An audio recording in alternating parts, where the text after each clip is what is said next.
4 years ago, I made a post on Reddit that LEGO should make a war game. I still stand by that idea, and today we're going to talk about it, how it might work, and more importantly, how it can help revitalize LEGO. Wargaming began as a way to get new life out of old toys, in the same way that we as kids came up with games for our army men, using marbles or rubber bands to knock them out. Nowadays, war games are big business, turning a hobby into an entire industry of games, units, terrains, and paints. As much as I and many others enjoy painting minis and trying to decipher complex rulebooks, the cost and complexity of the hobby remains a strong barrier to entry for many folks. This is where something like LEGO can make headway others can't. It can help introduce the hobby to those that might otherwise be skittish on taking the plunge, and help introduce difficult concepts like math, measurement, and tactics to kids in an environment they're already familiar with. So how would this work? For one, LEGO ain't exactly big on the whole war thing, but that can be solved easily enough through a separate brand, something like LEGO Realms, which would be aimed at a slightly older demographic. The game itself could be a simplified rule set of existing war games, having both melee and ranged attacks and rules for vehicles. The factions would map to LEGO's existing settings, like knights, cowboys, ninjas, and all the rest. Similar to something like 40K, the factions would have their own codex, sold separately, that would outline the units and abilities for those factions. Terrain would be built out of, well, LEGO. Units would be made from existing minifigs and accessories, with additional units sold under the new label, and distances could be measured by pips instead of requiring tape measures. All of this would not only give people reason to keep using their LEGO, but it would also help LEGO revitalize its more generic lines. And this ultimately is how it helps LEGO, and I don't just mean in the money department. See, LEGO has this problem, one they haven't been able to escape.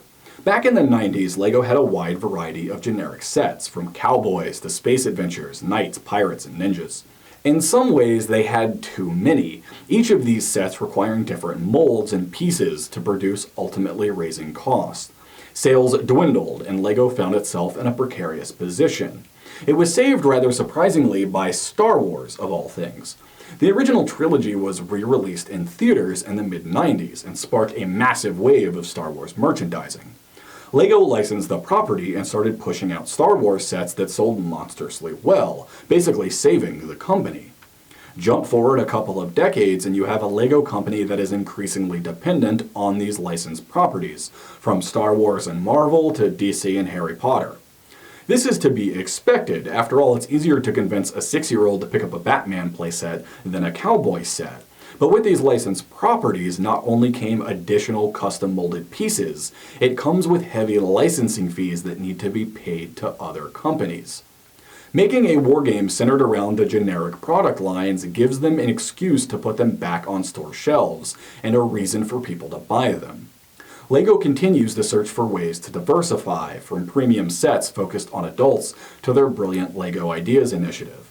Further branching out into something like games allows them to use existing pieces in new ways, adding revenue without substantial additional cost.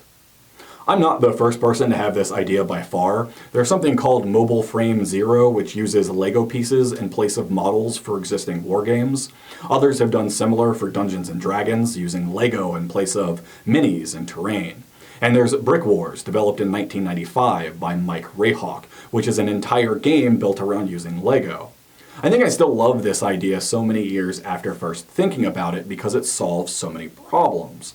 It helps LEGO sell their existing generic lines and break away from the monopoly of licensed content.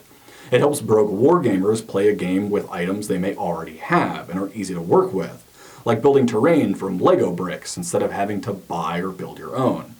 And it gives both children and adults an easy way into the hobby, a way to experiment with its mechanics and see if they like it, without having to make a large investment up front.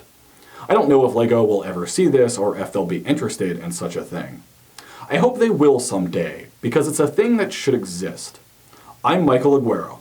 Thanks for watching. If you like this video, you can support it by buying my stories on Google Play. I make these videos as advertisements for my writing, so if you want me to keep making them, buy my books. Thank you for watching, and I'll see you in the next video.